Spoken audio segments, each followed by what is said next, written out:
اعوذ باللہ من الشیطان الرجیم بسم اللہ الرحمن الرحیم۔ السلام علیکم، میں ہوں نوید اور آپ دیکھ رہے ہیں میرا یوٹیوب چینل نوید وائس۔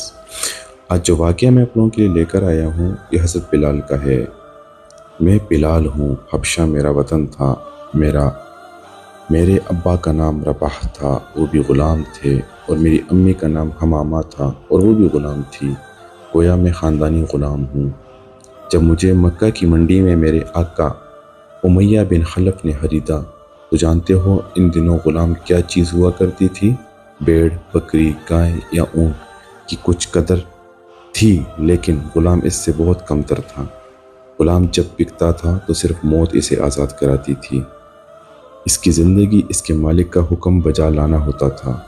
غلام حکم نہ ماننے کا تو کبھی خیال بھی نہیں کر سکتا تھا۔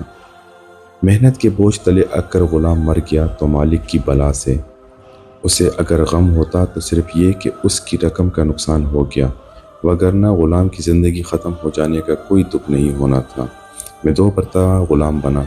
پہلی بار امیہ بن خلف مکہ کے ایک سردار نے مجھے خریدا اور دوسری بار حضرت ابو بکر رضی اللہ تعالی عنہ نے مجھے اس سے خرید کر محمد صلی اللہ علیہ وآلہ وسلم کا غلام بنا دیا۔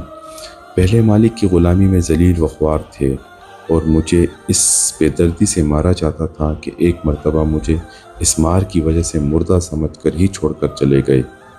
دوسری غلامی میں اتنا معزز ہوا کہ آدھی دنیا کے بادشاہ حضرت عمر رضی اللہ تعالی عنہ مجھے سیدنا بلال کہہ کر پکارا کرتے تھے۔ یہ غلامی میرے لیے بادشاہی سے کم نہ تھی۔